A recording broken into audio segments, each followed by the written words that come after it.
Alam. Alam. Pagkakaroon ng impormasyon tungkol sa isang bagay o tao, kabisado ang isang bagay.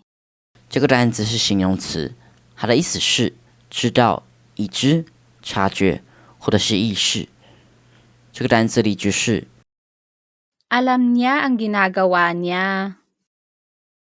Alam niya ang ginagawa niya.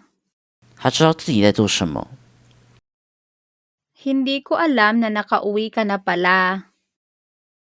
Hindi ko alam na nakauwi ka na pala. 我不知道你回家了。 Alam ba ng mga magulang mo na nasa ibang bahay ka? Alam ba ng mga magulang mo na nasa ibang bahay ka? 你的父母知道你在那个房子吗？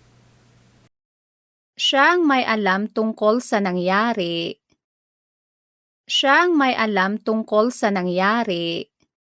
他知道发生了什么。 Hindi ba niya alam na siya ang nanalo? Hindi ba niya alam na siya ang nanalo? 他不知道自己是个赢家。 Hanggang ngayon ay hindi pa niya alam kung sino ang mga tunay niyang mga magulang.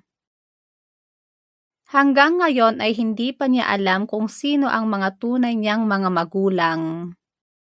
直到现在，他仍然不知道自己的真正父母是谁。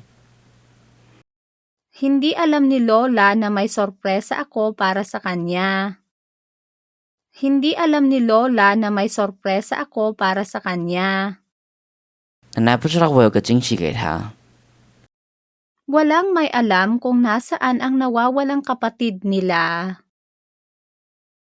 Walang may alam kung nasaan ang nawawalang kapatid nila. 没有人知道他失踪的兄弟在哪里。 Alam mo ba kung saan nila itinago ang tsokolate? Alam mo ba kung saan nila itinago ang tsokolate? 你知道他把巧克力藏在哪里吗？